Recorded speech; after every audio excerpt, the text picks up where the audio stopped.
Hello and welcome to this virtual event, Writing Women into History, Profiles in Peace. I'm Melanne Verveer, the director of the Georgetown Institute for Women, Peace and Security. And we are so thrilled to launch our Institute's Profiles in Peace Oral History Project, which includes the firsthand accounts and personal insights of women on the front lines of peace and security, both here and around the globe, from Nobel Prize winners to grassroots peacebuilders. Oral histories play a very significant role in documenting and recording women's experiences. We learn about the role they play and the impact they have on their communities and societies at large.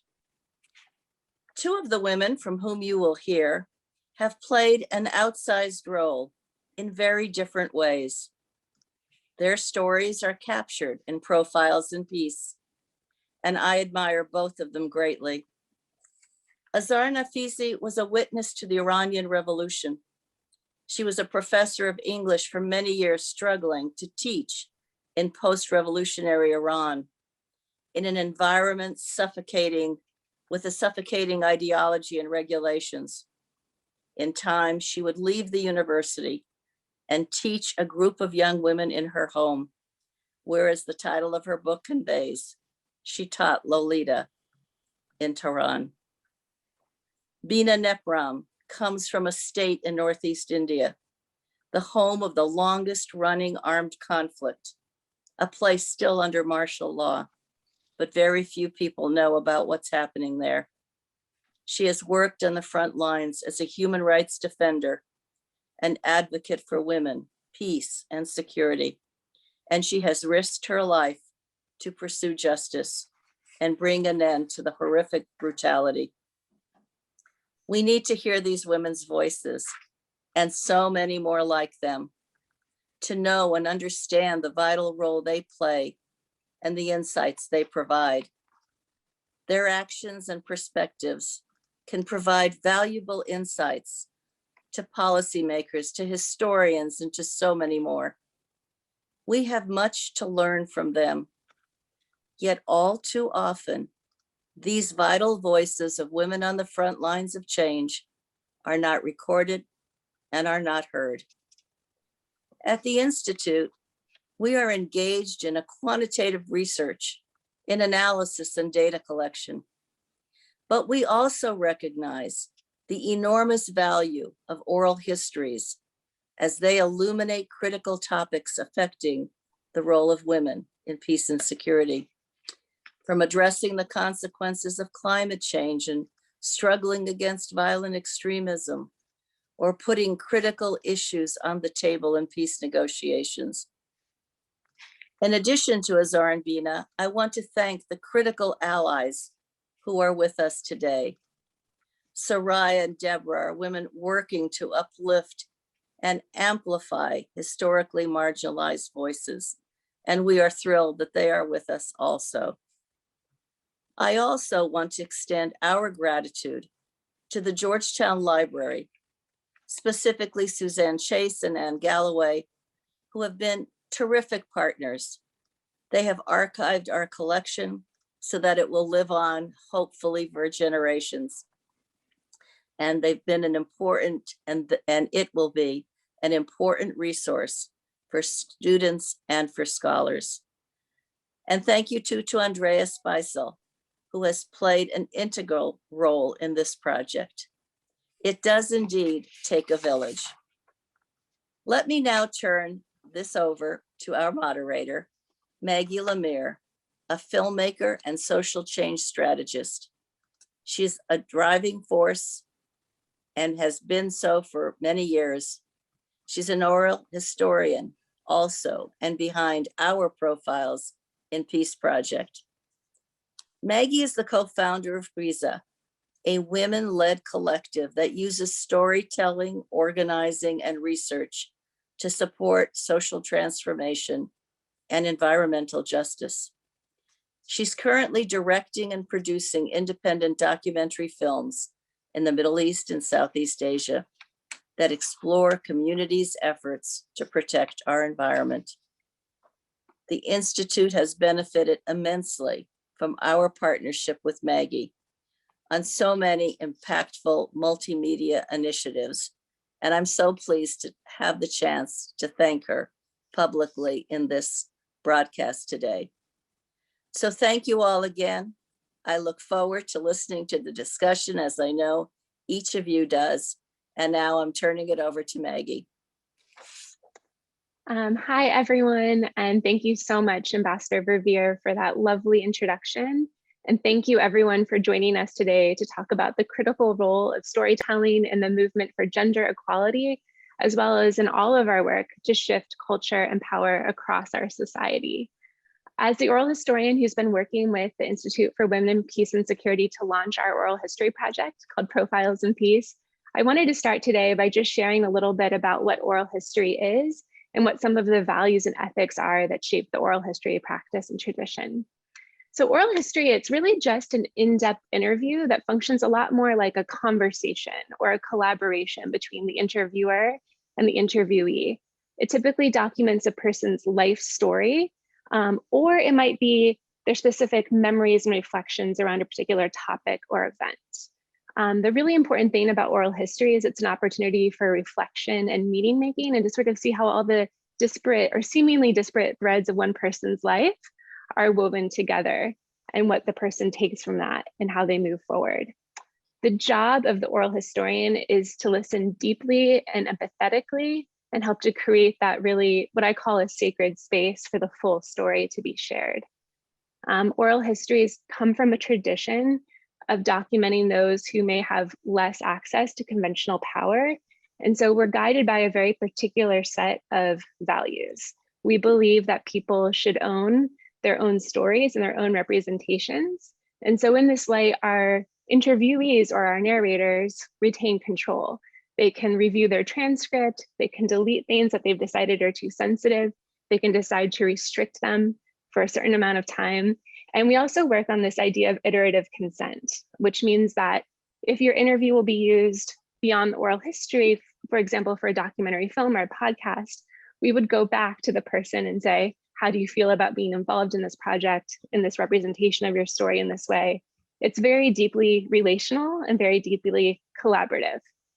So the Georgetown Institute for Women, Peace and Security Profiles in Peace oral history collection was started because, while the personal stories of women and their contributions are often overlooked in popular imaginings of our culture and our society, they're also very much overlooked within the field of peace and security.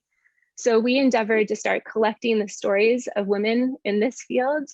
And we've been able to collect so far about 14 stories from women all over the world, from Congo, the United States, El Salvador, Honduras, Iran, Nigeria, India, amongst many other places. We believe that these stories are really important in how they're able to make women's leadership more visible and add a more dynamic idea of what those roles look like. So women are not only a peace builder, but they're also negotiators, peacekeepers, activists, storytellers. Sometimes they're combatants or combatants turned peace builders. So we really want to use these stories to build a bridge between the personal and the political and understand how women's more intimate life experiences inform how they show up and how they lead. We create the space for the messiness, for the contradiction. We try to go beyond reductive labels. Women are often portrayed in the media as victims, but we know that someone can be a victim, a survivor, a refugee, a migrant worker, and a Nobel Peace Prize winner.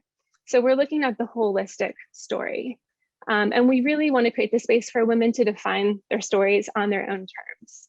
I also feel that this is really important because when you hear of a Nobel Peace Prize winner, it can feel quite unrelatable. But when you understand their stories and their evolutions, you see that they're not necessarily all that different than us. It's how they took their experiences and transformed them into their power.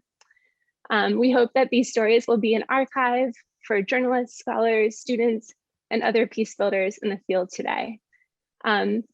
So with that said, I think the best thing to do is to give you a little bit of a touch and feel for what this project actually is. And as Melanne said, Ambassador Verveer said, we're very grateful to have two of our narrators or interviewees with us today.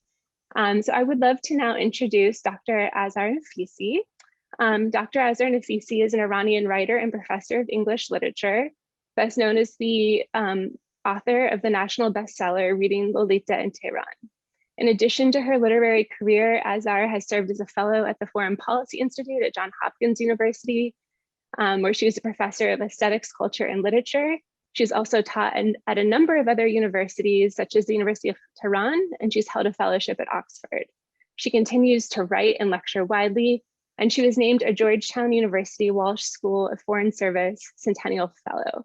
So before we talk to Dr. Nafisi, let's play a clip from her oral history where she speaks about the power of women in Iran and what it means to her personally to be engaged in the struggle for human rights. I mentioned in my book when Khomeini died, we were sitting in our living room, and my daughter was around 5 at that time, and she kept running to the window and running to us, and then she turned to me and said, Mom, Khomeini has not died. Women are still wearing their scarves. And I thought, oh my God, this man with all his power, the sign that he is gone is that I would take off my scarf. If I take off my scarf, it means that he has failed. And Iranian women realize that. For 40 years, they have been wearing their scarves, I call it weapons, their weapons of mass destruction.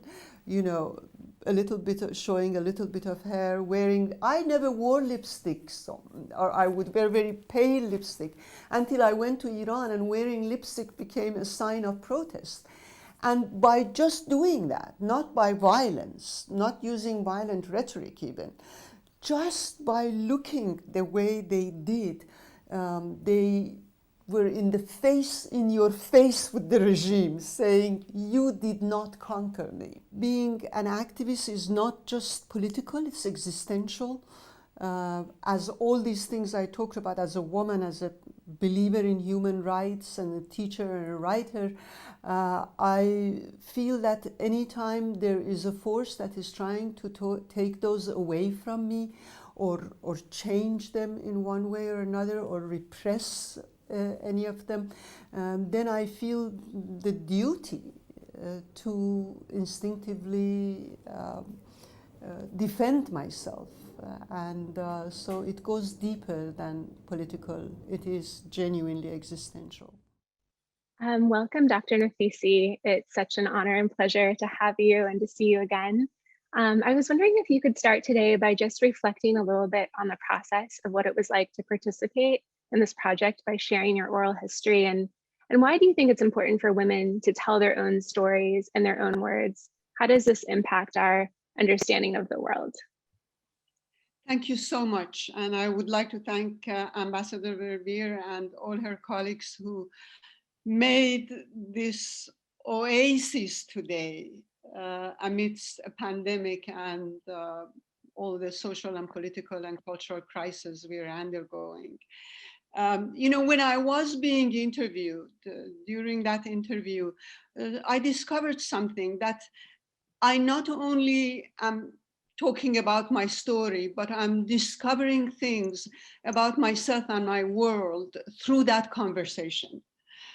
So the fact that there is a conversation going on here is very different from I sitting and writing my story. It's a very different and distinct experience, and it's a very necessary experience, because oral history, I feel, gives voice to the silent and to the silenced. The first thing that an oppressive regime or an oppressive system does to its victims is to confiscate their voice. To confiscate their voice, to confiscate their history, to rewrite the history and the story. And the first thing that they do in order to justify what they are doing is to rewrite that story and rewrite that history from their perspective, So you as a woman become a figment of their imagination. You know, that is how I felt when I was in Iran, that I was becoming lighter and lighter. I was almost disappearing, becoming irrelevant to the reality that was imposed upon me, or to the non-reality that was imposed upon me. And I just want to bring you an example of how amazingly women and their stories can become in changing not only their lives, but the lives of their society, to bring fundamental changes to society. When this regime came to power in 1979, the first thing that they did was to change the laws regarding women's protection at home and at work. And then they lowered the age of marriage from 18 to 9. They brought the punishment of stoning people to death for what they called prostitution and adultery. They defrocked women judges because they said women are too weak-minded to become judges. Amidst all of these things, in order to legitimize themselves, they said, this is our culture and history. Now, what did they call their culture and history? Marriage at the age of 9? That all of a sudden became my culture. I was defined by that. When I came to the United States, a lot of people were saying, but that's your culture, and that you're being Western. And now what was Western?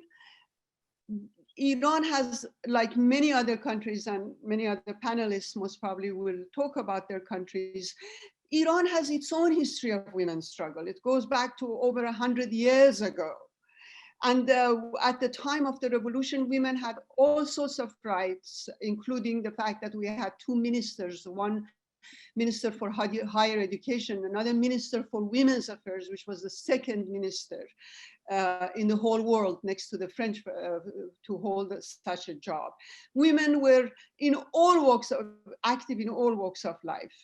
And the veil was not mandatory. I keep telling people this is not about religion. This is about something that I own. If I wear the veil, it's because of my faith, because of the way I relate to it, my faith. My grandmother never took off her veil, and yet she was against women being forced to wear the veil, because she felt that that is not her religion, which is tender and kind to others and tolerant of others. My mother never wore the veil, and she considered herself a Muslim. Who is to say which one of these 2 women was more Muslim? They had to live side by side. So what I want to say here is that it is women's stories and women's actions that has given the lie to the fake history and fake story that the Islamic regime has created. And the more I find out about women in other countries, the more I find out how similar we are in our struggles. Absolutely. And I'm curious, you know, you've had great success with your writing, including reading Lolita and Tehran. How do you suggest we continue to elevate the stories of women in a meaningful way? You know, particularly looking at the ongoing experiences of women in Iran and places like Myanmar. You know, what do you think we can do to continue to uplift their critical perspectives? You know, there was one of my favorite writers is James Baldwin. And I wanted to read a quote from him. He says, the victim who is able to articulate the situation of the victim has ceased to be a victim. He or she has become a threat. Now, the whole problem that we as women and as women activists have is how to not be a victim at any cost, you know, how to get hold of our destiny and how to own the responsibility for who we are. You know, I have a small story from a friend. She was an older friend, and she was arrested with a bunch of young girls for not wearing their hijab well. And the revolutionary committee was focused not on her, but on the young girls. So they told her that her punishment, which is usually 86 lashes, flogging, they said that we forego that. Instead, you pay a monetary fine. And she said that she felt shamed, that she felt almost humiliated, the fact that they did that. And she didn't want those young girls to look at her and not see a model, but see someone who caves in. So she said that she refused it. By refusing to do as they said, by choosing the heavier punishment, she made the choice herself and did not allow her prosecutors to make that choice for them. I think that this is the way these stories help tell other women of how it starts with small acts, with individual acts. I remember when I was in Iran, I would let a little bit of my hair, I would shake hands with my male colleagues, and all of these were small subversive acts to tell these people that you have not won. The second thing that I want to say about what we can do, apart from telling our stories, I was thinking we could tell our stories, each woman, not in a group or organization, but each woman could tell their stories and post them on the internet so that we all read it. 1 minute or no minute? Yeah, you can have a minute to wrap up, please. Thank you. Now, it starts with small individual acts and it goes to bigger groups and organizations. From those acts in Iran, we had a campaign for 1 million signatures against the laws. We had the White Wednesdays campaign where women would wear white in Masih Ali-Nejad, whom you also had interviewed, was the founder of this group. But I want to end by coming back to oral history and its importance.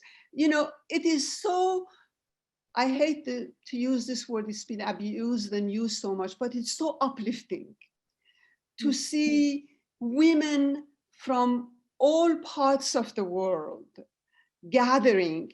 And women have done one thing which is very important. They have seen other struggles for human rights as their struggle. It's like the women suffragettes who were also abolitionists, like Susan Day Anthony or Sojourner Truth, who was also an African American, or Elizabeth Cady Stanton.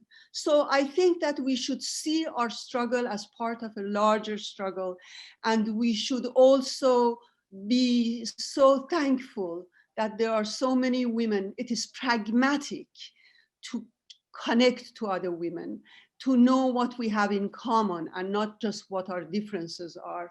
So I want to end by a slogan, because I hate slogans, but I like this one.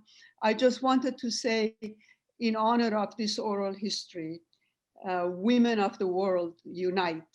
And I love to listen now to my fellow panelists. Thank you so much, Maggie.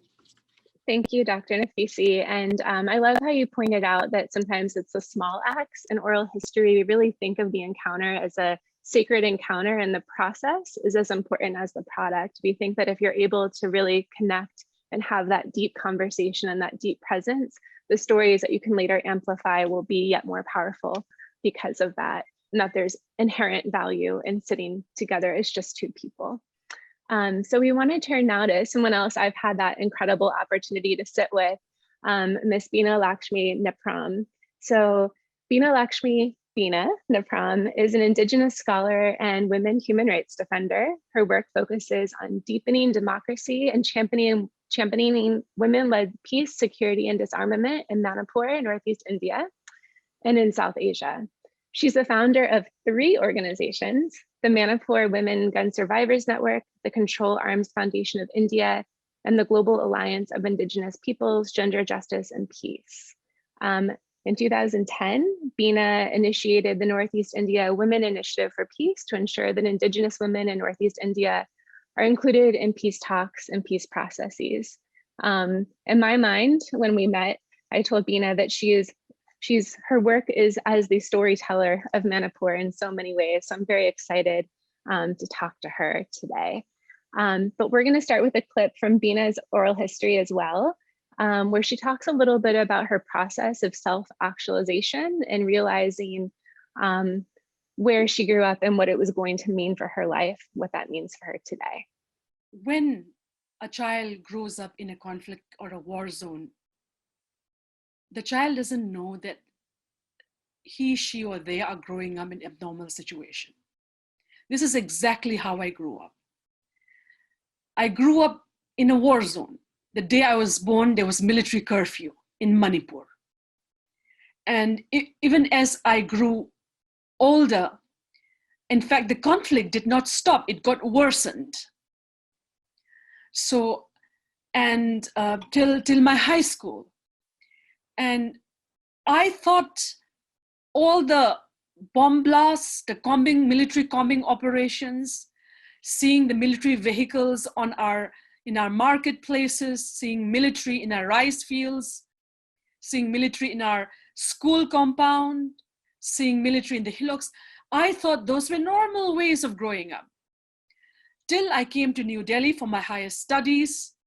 And when I started telling the story of Manipur and shared it with my friends from other parts of India, they thought I was telling a story from a film.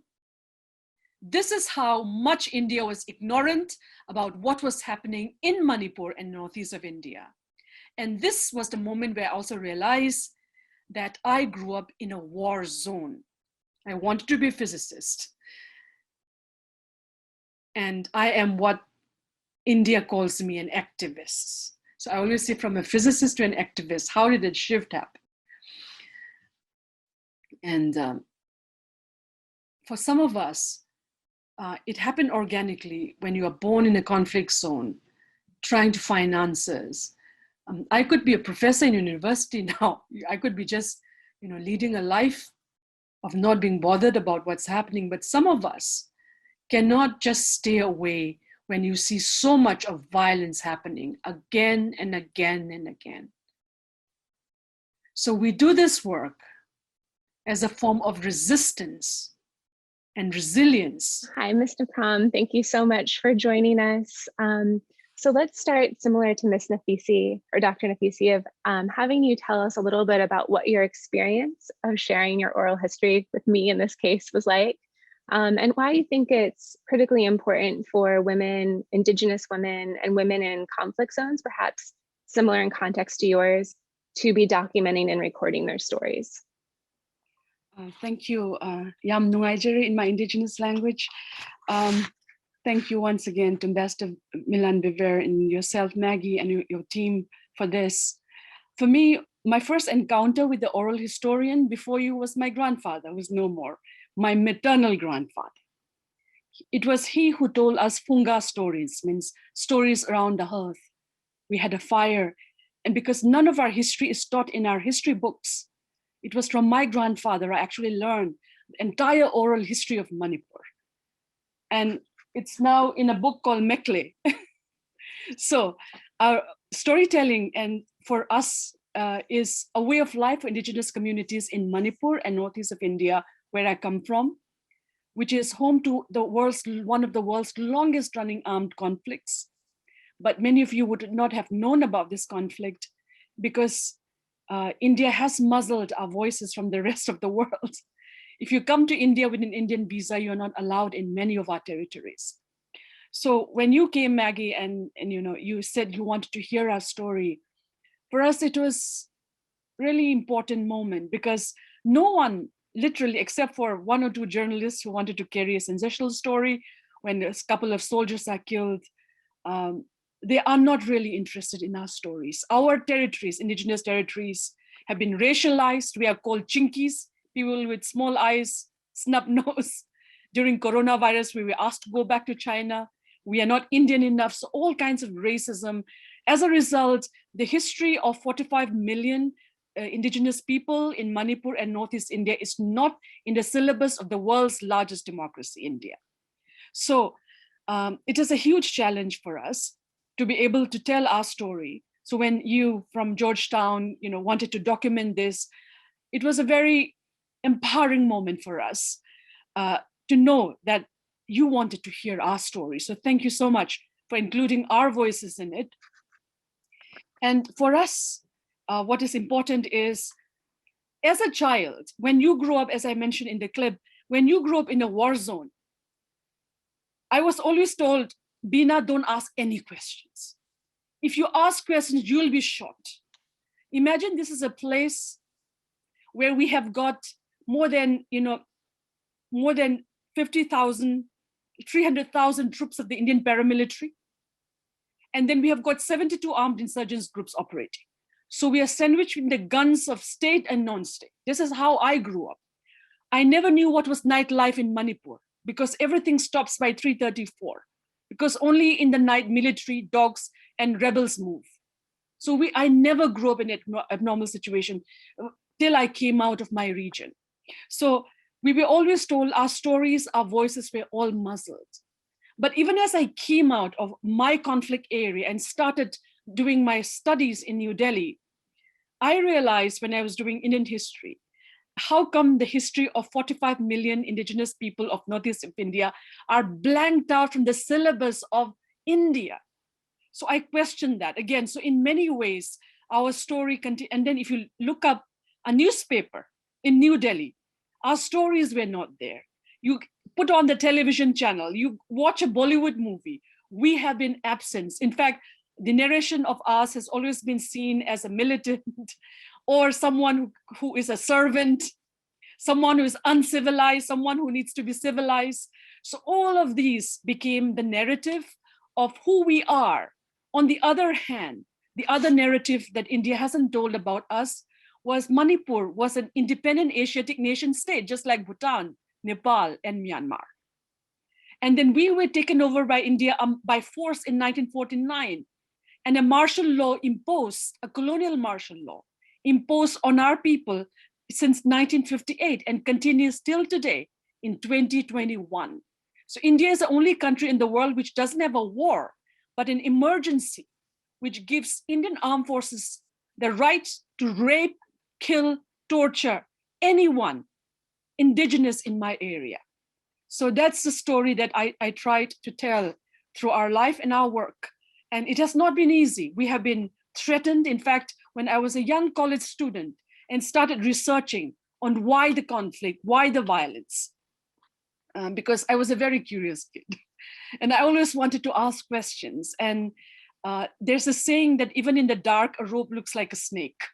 So I wanted to know what is this, and I realized guns was what was making our life fearful, As long as human beings exist, there will be conflict, whether it's in Georgetown or in Manipur, So conflict is a part of human existence, but what happens when it is entrenched to heavy militarization, weaponization, influx of guns and drugs, then what happens? And it changes the dynamics of this conflict.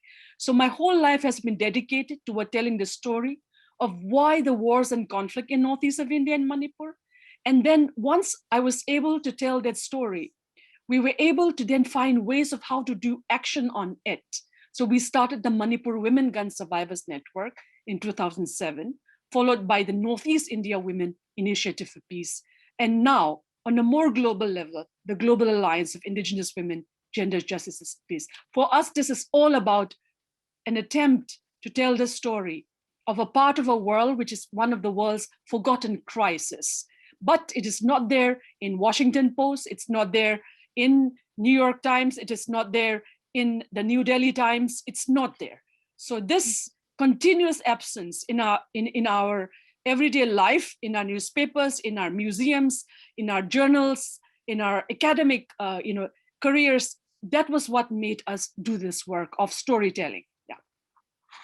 Thank you.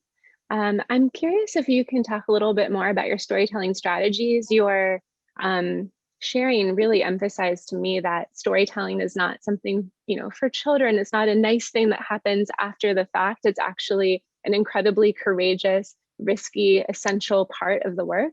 And often it is like the real front line for women to raise their voices. Yet often the media attention, as you said, will go to where the violence is, to where essentially the men with guns are.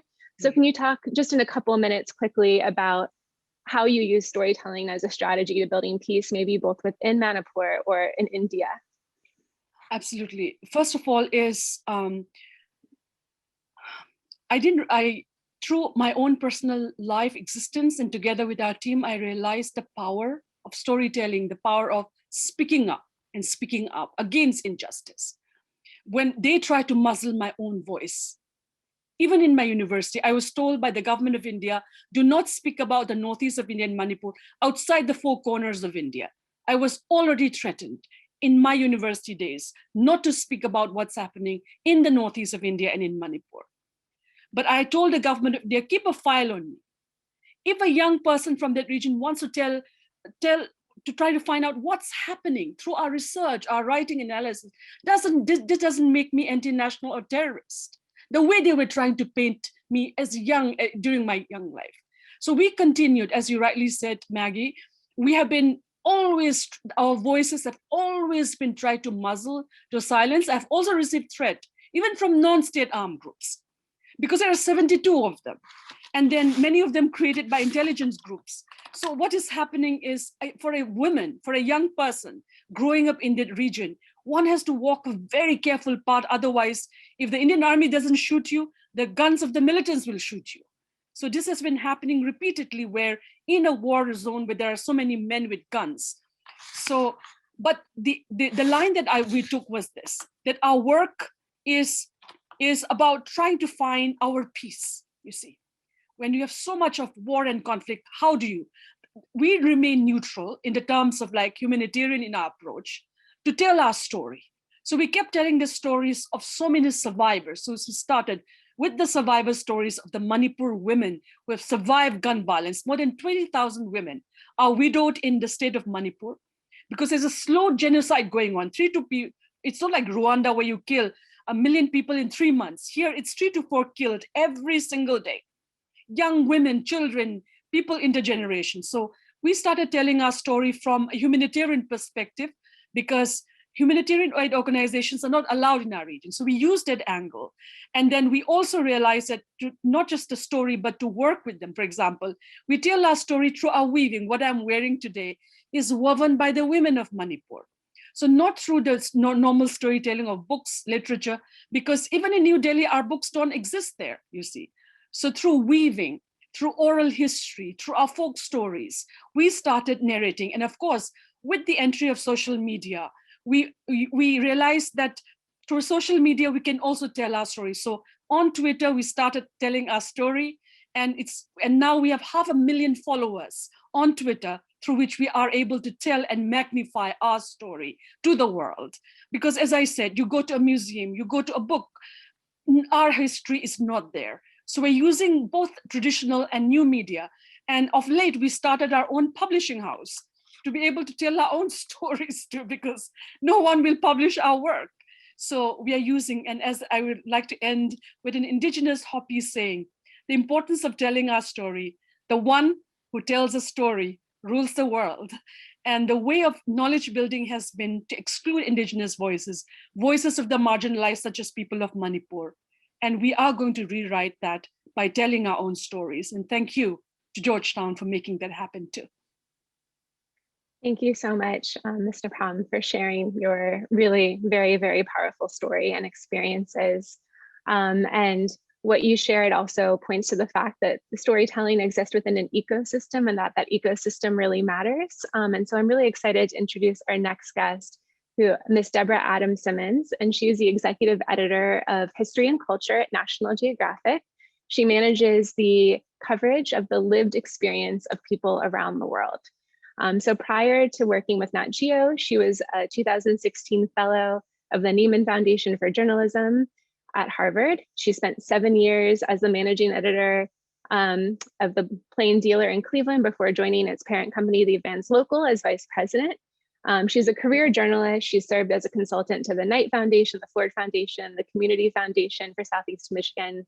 She's worked as an editor for many publications, including the Detroit Free Press, the Akron Beacon Journal, the Virginia Pilot, amongst others.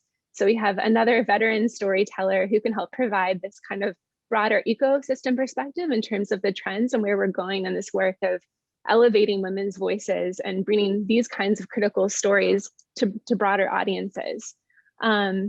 So, Ms. Simmons, I know that last year National Geographic released a groundbreaking issue, an all women's issue to spotlight women's voices and their stories from around the world. So I'm curious if you can provide just a little bit of context about how this issue came about and why National Geographic decided that this was an important global story to tell. Thank you so much to the Georgetown Institute for Women, Peace, and Security for inviting National Geographic to be a part of this important conversation. I'm really inspired by the women panelists who have gone before me, and I feel like we have to figure out a way to get the stories that you're telling today into National Geographic magazine. The women's issue was inspired really by the leadership of National Geographic. Editor Susan Goldberg wanted to use what was then the upcoming 100th anniversary of women's suffrage in the United States to explore the rising power of women's voices around the world during that time. We wanted to chronicle women's experiences, and so we started with the National Geographic Photography Archive, which we call the Image Collection, which has 64 million images. We asked the question, if we look at our archives, what stories would they tell about women's lives? The photographs are really snapshots of their times, showing how women were perceived, how they were treated, and how much power they did or didn't have. The archive really served as a global chronicle of women's lives. But we also know that the portrayals of women changed as the times changed and the storytellers evolved. And so we wanted to look at contemporary women who are making remarkable discoveries or who are being acknowledged for groundbreaking contributions in their fields. And we wanted to look at women who are standing up for civil, personal, professional, and political rights. We explored women leading movements, including the Black Lives Matter movements, the Me Too movements, and the Equal Pay movements. We sent women writers and photographers to explore the lives of women governing in Rwanda, among women demanding safety in India, among women in leadership roles in their governments in New Zealand and across Latin America. We looked at women in the military and across the spectrum. And we were especially thrilled to partner with the Georgetown Institute for Women, Peace, and Security and to pair our storytelling with the significant data that the Institute has been gathering around justice and inclusion and security, including information about access to education, employment, finances, government representation, and all the other areas where you gather information. And so we wrote a number of stories, both in the issue last November, as well as throughout the year, about women making a difference. We did a story on a woman doctor in Syria who risked her life to run an underground hospital. We talked to women journalists, including Christiane Amanpour and authors Roxane Gay and Chimamanda Adichie. The special issue of the magazine kicked off a year of coverage, but we also did a book that included 400 pictures of women's experiences and women's lives. And really this effort occurred across print, digital, broadcast, platforms, every platform we have. And I think it's important to note that what drove this kind of coverage is really the leadership at National Geographic. I'm happy to say that today we have Susan Goldberg as the editor-in-chief of National Geographic Magazine and natgeo.com, but the head of National Geographic Television is a woman. The chairman of the board of the National Geographic Society, the nonprofit side of the organization, is a woman. And the new CEO of National Geographic Society, Jill Tiefenthaler, previously the president at Colorado College, is a woman.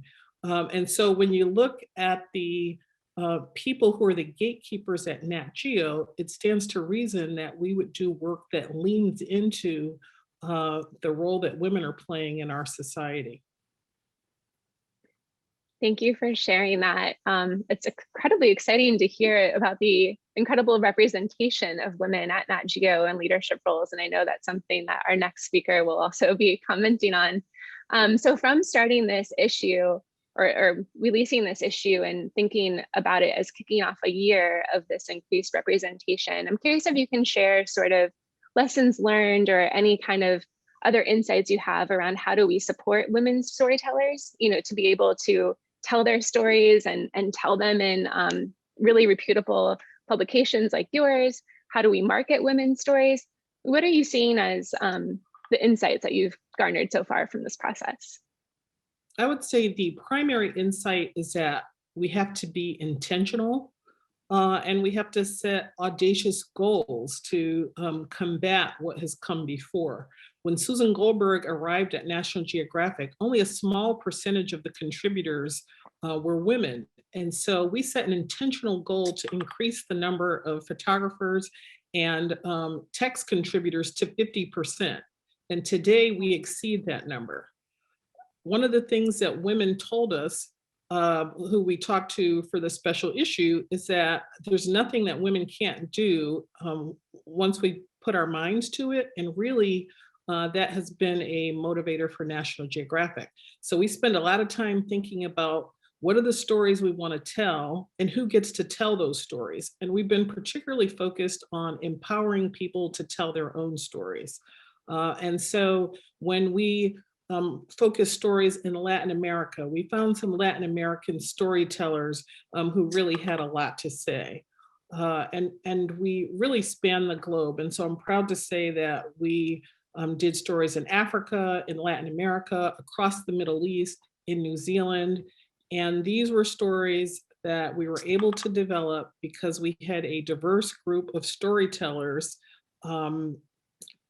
standing by and deployed around the world to do this work. And so the main lesson is to be committed and to set an audacious goal. And to one of the things we found is that we had way more stories than could fit in one issue, which led us to what was going to be a year-long project. But really, it needs to be more than a year-long project, right? It needs to be baked into our DNA. And that's what we're working toward. And so one of the pieces that came out of this, again, looking at the National Geographic Archive, was looking at women in science and technology who had never gotten their due. In some cases, these were women who had been employed by some of the men who have been celebrated, who really did all of the work, but were never recognized. And, we are hearing about these hidden figures all the time. And one of the roles that we're trying to play is to bring people into the light. And to the extent that we can have people tell their own stories, that's all the better.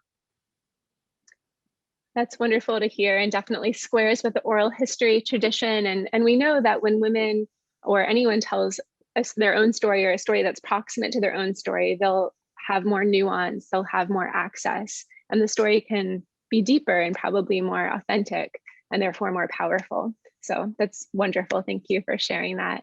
So let's turn to our next panel expert, Ms. Soraya Chamali. And Soraya is the executive director of the Representation Project. It's a leading organization that uses documentary films, education, and activism to shift the public's attitudes and behavior around gender in order to transform culture. Prior, she served as the director of the Women's Media Center Speech Project, an initiative dedicated to expanding women's civic and political participation. Her writing has appeared in numerous publications, including The Atlantic, The Guardian, Time, and she's also the author of Rage Becomes Her, The Power of Women's Anger. So delving deeper into why representation matters, welcome, Ms. Chamali. And I'd love for you to just talk a little bit about how the Representation Project, which focuses on combating gender stereotypes and was founded after the success of the film, The Misrepresentation Project, which I know is very impactful on me and many other people that I work with, how women are actually misrepresented in the media and what we should be striving for as a course correction. Why does this matter so much for our lived realities?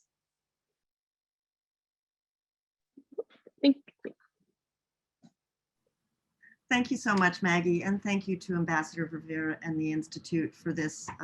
My brain is kind of pinging because it's wonderful to hear everyone. I think we can see why it matters so much. All of us here have dedicated our lives really to using the transformative power of narrative to shape the worlds that we live in. And at the Representation Project, as you said, we use these three pillars to talk about what that means and to use stories, our own films and also the films of students that we support, to use these stories to say, I'm here, I have the right to be heard, my story matters, what I know matters. And I think that the bridge that we really need to think about in any of these contexts is between the stories we tell ourselves as individuals and then the stories we tell in relationship to the world. And then the stories that are told about us, right? Those are the sort of areas that all of this work is associated with. And so the oral history aspect, I think, is very important for that reason. We all tell oral history stories in our homes. We start with the stories we tell each other about our families, our women ancestors, our relationships, and that gives us a sense of worth very often, right? And then we take that out into the world. The representation issue, I think, really comes into play when we encounter institutions. And so much of what we're fighting against, and I think Bina really describes this, and Dr. Nafisi describes it, and we understand that these stories that we have are confrontations, they're resistance, they're resilience. And so the ability, as Deborah said, to shape institutions is important. What's wrong with representation in institutions? My work at the Women's Media Center, which does regular audits, really focuses on the discrepancies between the stories being told and who's telling them. So media ownership, media management, editorial processes, everything from which photographs are chosen and which words are used and who's used as sources, all of that creates a knowledge system about our lives and whether we get to say what is important in those lives. And in all of those capacities, women, particularly women of color, all over the world, have very disparate resources, what I think of as knowledge resources. So there's the ability to tell transformative power in yourself, but then there's the resource allocation that builds all of these systems that shape the world. And I think that focus is important because a lot of sort of neoliberalism will tell you that you're empowered because you say the words, you tell your story. And that's true in a way, but in fact, it's not power. And what we're grappling with is power. What women need is power in the ways that society chooses to distribute that power. And so I think that understanding how to shape these institutions, the way National Geographic did is really vital. And what National Geographic did, just in the way that we heard, takes so much. It takes so much to have that many women in positions of power to be able to say, no, this is what we're going to do. And in most institutions, that's just still not the case.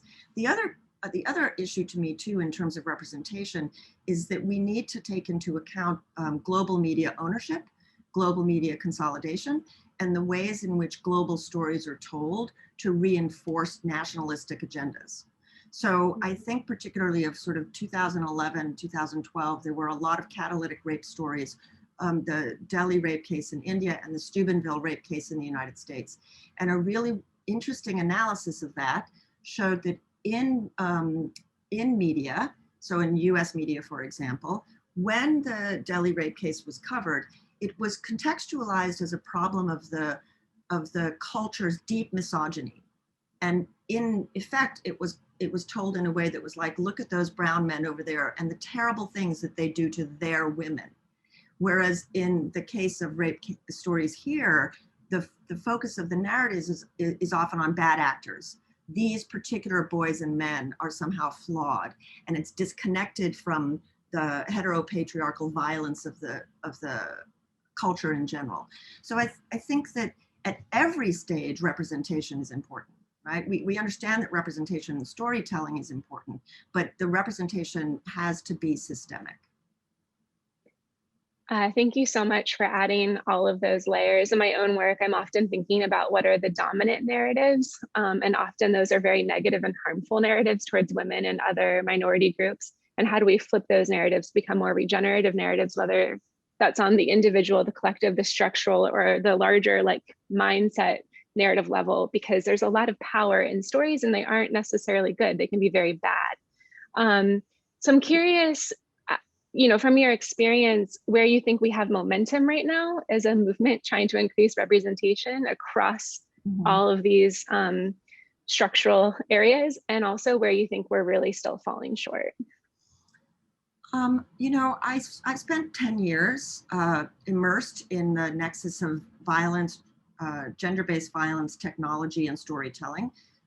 Frankly, because I think all of us understand how much resistance and pushback there is to us telling our stories. Bina described it, Azar described it, Deborah described it, maybe to a lesser extent, but she has an institutional support that I think is highlighted here because it's so vital to understand.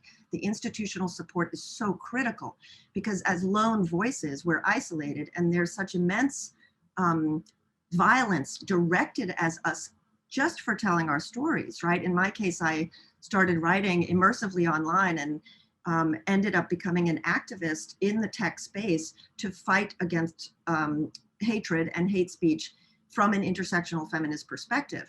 And that means fighting not just about the right to make a post, but fighting against algorithmic bias and data flows and the way pictures move and the way memes are generated.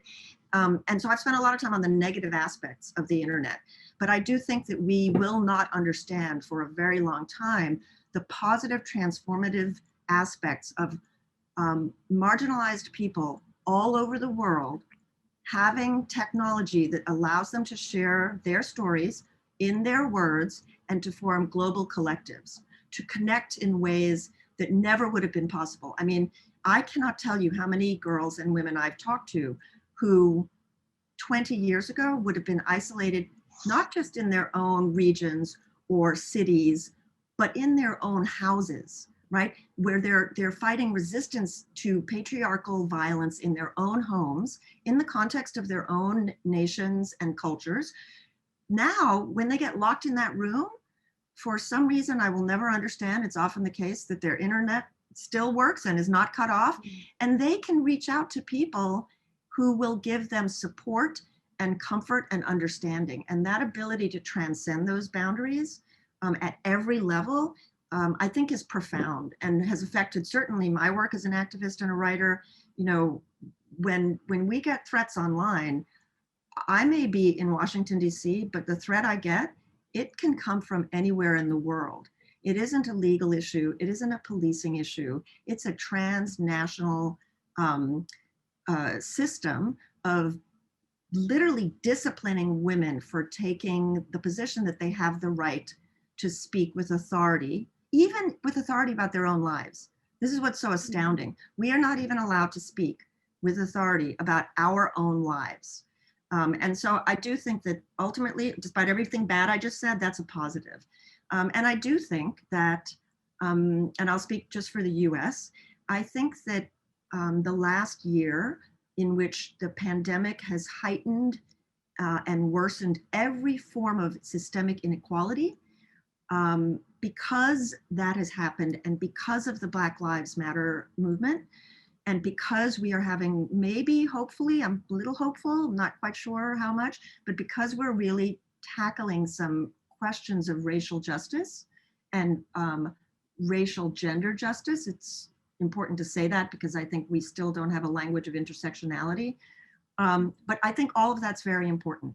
And I think it's important because it shifts public consciousness. It fills a hermeneutic void in our understanding, and it gives people language, and it gives them a framework to be introspective. First of all, what am I doing? How am I complicit? What can I do differently? How am I telling stories in my own life, at my own dinner table, right? Like, it has to have that effect in a very granular way.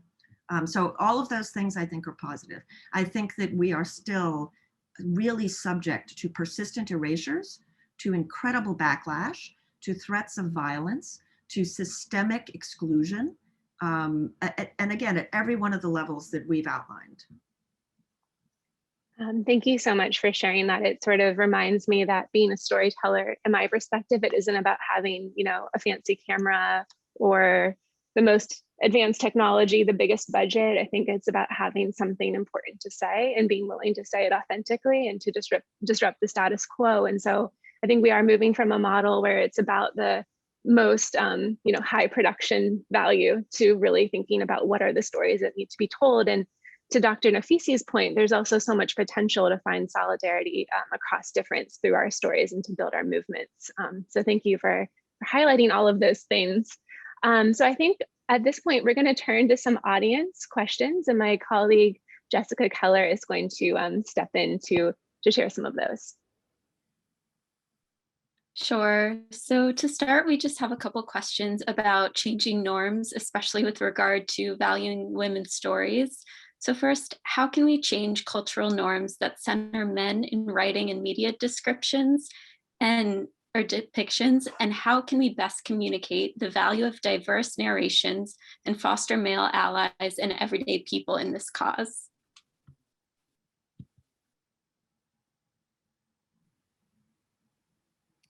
I'm not sure who that's directed at, but I will certainly jump in and say, one way to center women's voices and women's experiences is to have women writing their own stories and framing the narrative and leading the conversation. Can I add something to that, Maggie? I think too, we can see that more women have resources to do that now.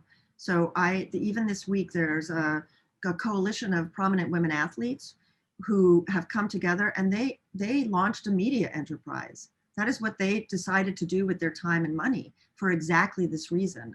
And so the long tail too of several decades now of women fighting for fair pay and equal wages and for leadership will have a material effect on these types of systems, these media systems.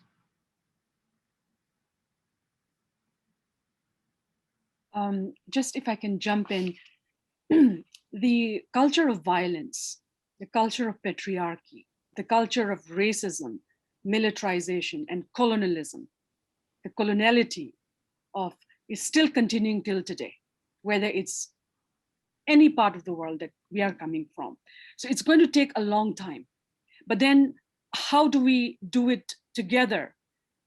We have to change how the investment, as one of our co-panelists said, we really have to invest in women's agency, in a gendered agency and also of many of the minorities, indigenous, who've been left out in India.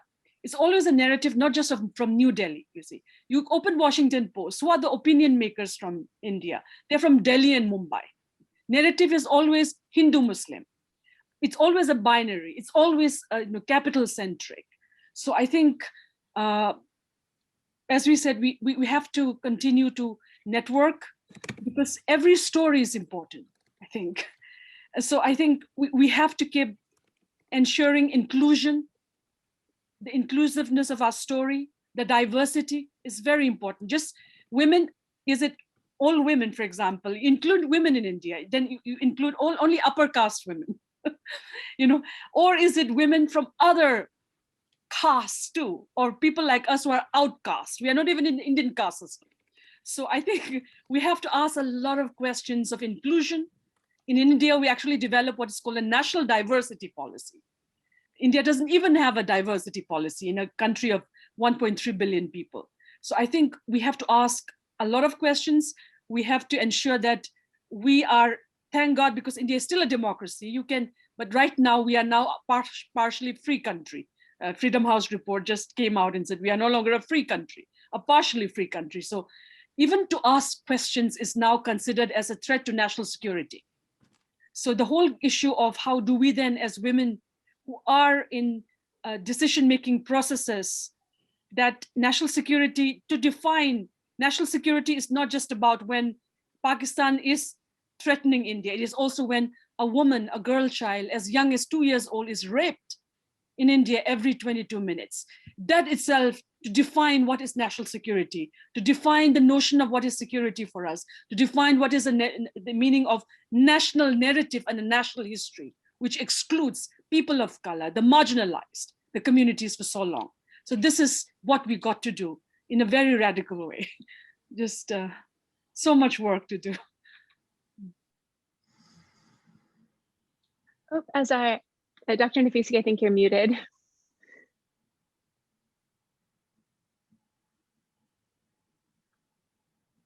Can you hear me now? I had my Verizon moment. I was just listening to members of the panel, and I was thinking that already you see through the way they talk that they're changing attitudes. I mean, they're bringing into the foreground what has been marginalized. But one point that I wanted to focus on is that this violence we see against women and the perpetrators, it is because the perpetrators sometimes better than women themselves understand the power.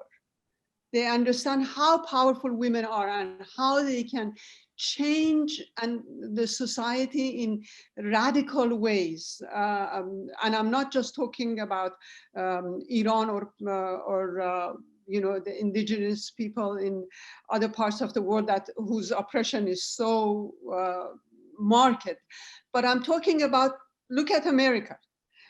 When I was listening to Hillary Clinton during that 11-hour questioning of her in Congress around Benghazi, I was thinking, these guys are so bloody scared because women can do so much better than they can.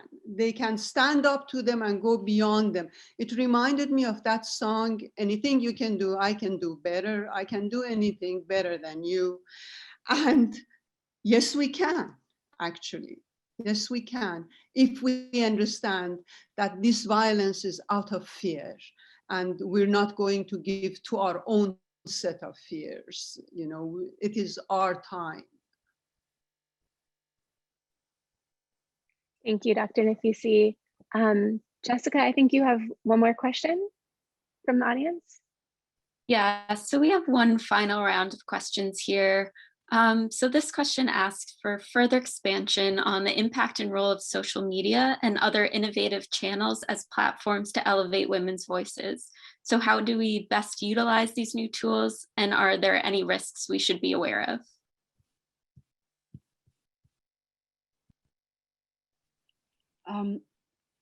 We actually, again, as I mentioned, for us in Manipur and northeast of India, since our history and our stories were absent, we started using social media, and Twitter was one tool that we used. In fact, when we had our George Floyd moment in India, when in 2014, on 29 January, a young 19-year-old boy, an indigenous boy called Ndotania, was beaten to death in the streets of New Delhi, not far from where the US embassy is. And we took to Twitter. For 2 days, Indian media kept quiet on this killing of this young boy. And we tagged all the editors of Indian media till they couldn't handle it anymore. And we were able to use social media to actually drive home the point that you cannot keep silent when a 19-year-old boy is beaten, killed, just because of how he looks different from the rest of Indians. So I think that's what we have done, but we also realize the danger of social media, that all our data is taken from us, and how and for us indigenous people, digital data sovereignty, and how it is about a new form of digital colonization where our data is stolen from us to use against us. That's the danger and the threats that I think co-panelists also mentioned. Threats via Twitter. I've been called names on social media, anti-national, secessionist, all sorts of names, just because we are doing work to deepen democracy and ensure rule of law and remove the martial law imposed on 45 million people since the last 62 years. So just for doing the right thing, as enshrined in the Constitution of India, as enshrined in Universal Declaration of Human Rights, we have been threatened repeatedly on like inciting the mob to burn my house down, for instance.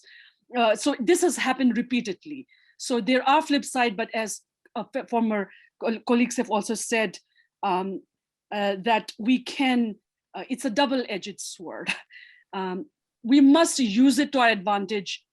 For us Indigenous people, our data has been stolen for so long, and nature revives itself. So skip stealing, we will keep speaking up. We will keep telling our story. We'll keep, pricking the conscience of those who have hurt us repeatedly till we get our justice. And let's live and let others live too. I would like to mention a couple of things. I think there are things that women who speak publicly can do. But again, the framing of so much of what we say is, it reinforces the traditional idea that the violence is our personal problem and that in privacy we have to deal with it and fight it off or avoid it, right? So we can take digital security measures. We can try and change the way we speak, which is the equivalent of not wearing that dress. I mean, there are all kinds of problems, right? I think that it's very urgent that people with power and resources who act in allyship and are genuinely accomplices immerse themselves in understanding the perspectives of people on this panel, for example. Even, like, I've done a lot of work with free speech for writers in India who came to me because they don't have access to Silicon Valley, right? And I can find access to Silicon Valley, but it's even this digital imperialism and colonialism makes its way into processes and policies and procedures. So real name authentication, which sounds like a great idea maybe to people in the US, if they already have privilege, isn't a good idea for Indigenous people, for trans people, for people who are hurt by a caste affiliation in India. And so that type of conversation isn't happening in rooms at high levels where decisions about social media products and risk take place, right? What is centered in those places are the perspectives of the most powerful people who don't understand the vulnerabilities of our existences and lives.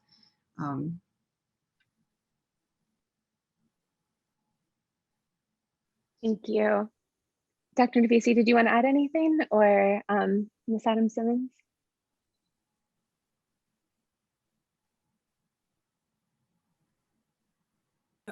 I just think that the discussion of this panel presents a distinct opportunity for us to sort of dig deeper and to really invest in women's agency.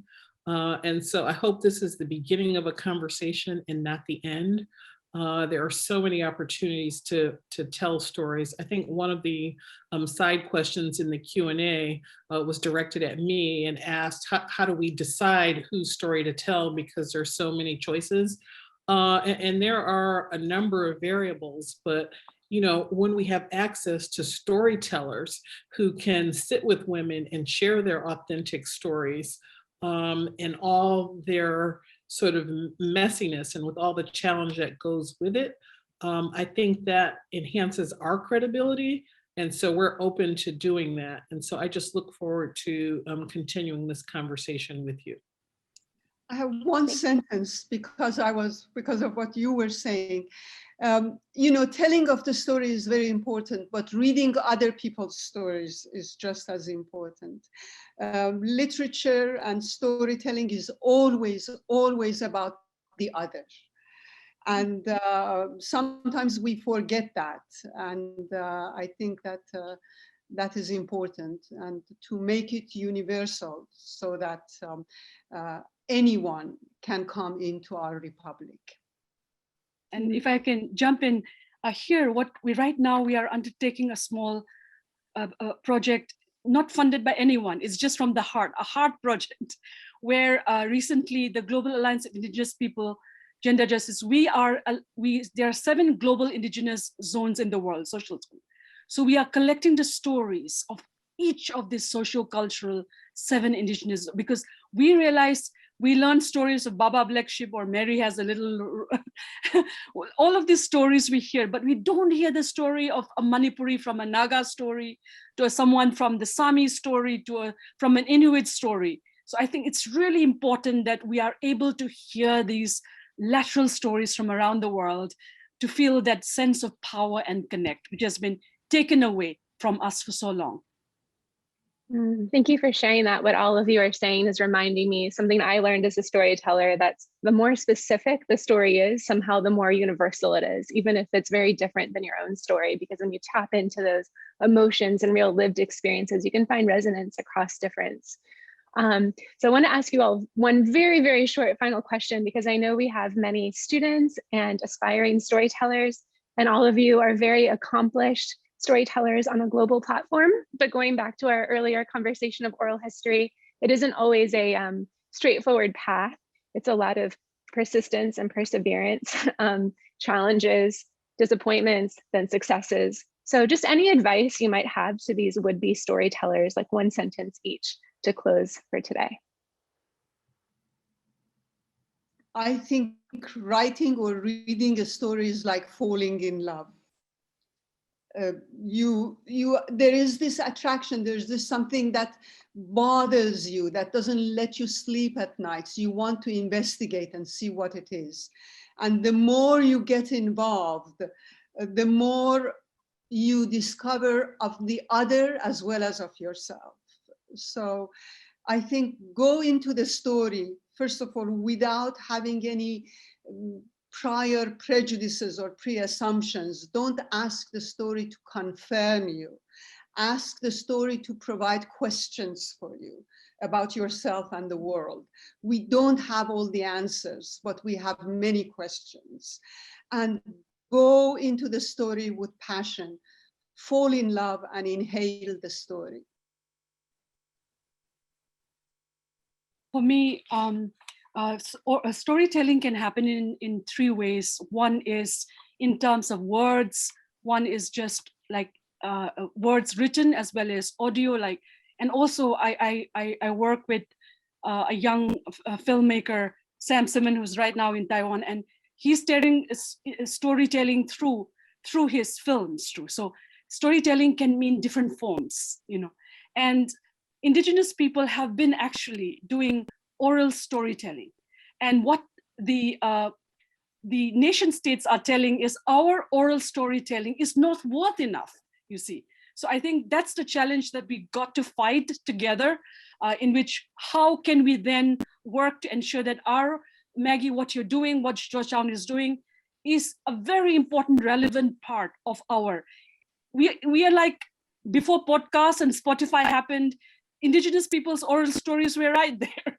So how do we then make it, that's one thing. So we are now, I just started a group called, not a group, but it's called Indigenous Peace Talks. So we interview people who are working in the piece of peace around the world. And we are doing it by recording it and sharing visually as well as audio. So I think we can find innovative ways as students through your research, to your writing, but university time is the best time where you have all the time in the world to actually think, as you said, falling in love with what you're doing. It's so important to feel in your heart what you're doing. If you don't feel it, go and do something else.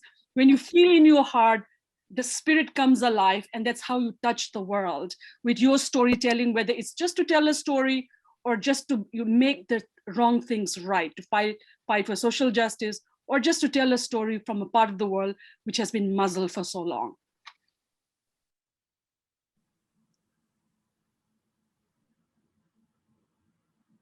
I just want to jump in and reference the women's issue, which we've talked about here, and say that when we asked Elisa Garza what her greatest strength was, and Elisa Garza is one of the founders of Black Lives Matter, she said, my ability to ignore it when I get no for an answer.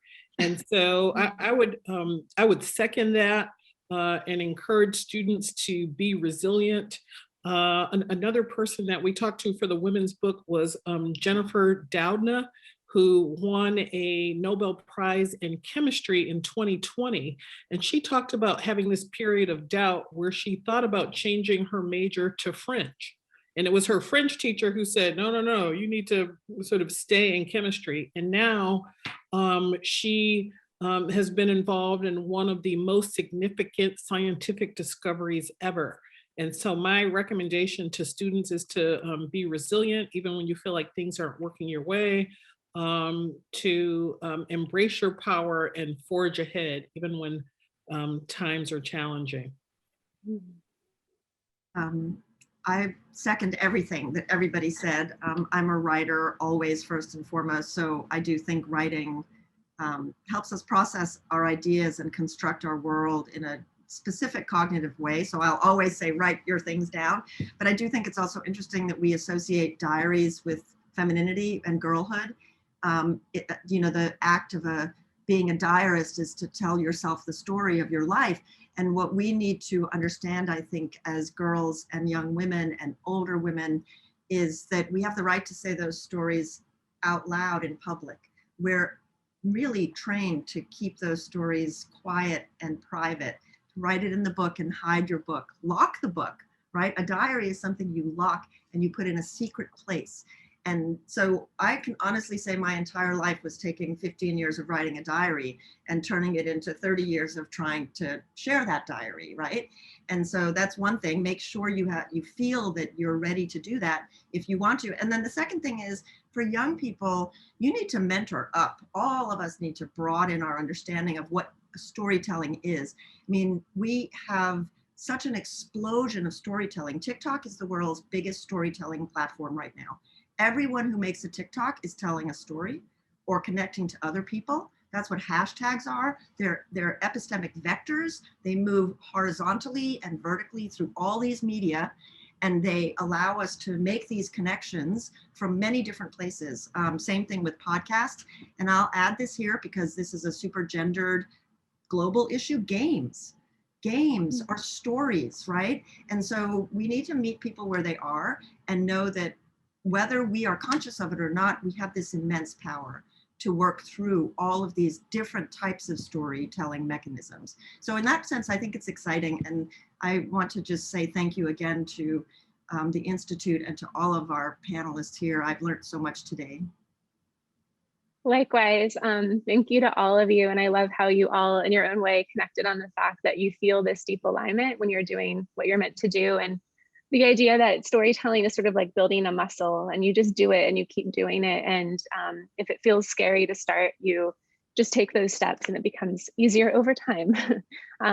So thank you everyone for joining us today for this conversation about storytelling and writing women back into history. If you're interested in accessing the oral histories, such as Dr. Nafisi's or Ms. Nepram's, you can get them on the website of the Georgetown Institute for Women, Peace and Security and the Georgetown University Library. We'd love to have volunteers to help us with the project. Sometimes we need help reviewing transcripts, for example. We'd love recommendations of other women to interview whose stories urgently need to be documented. This really takes an ecosystem to change our culture and to change women's power in the world writ large. And so I want to thank all of our panelists for being part of that ecosystem and sharing such powerful and beautiful visions for where we can go together. So thanks for joining everyone and have a great rest of your day. Thank you. Thank you.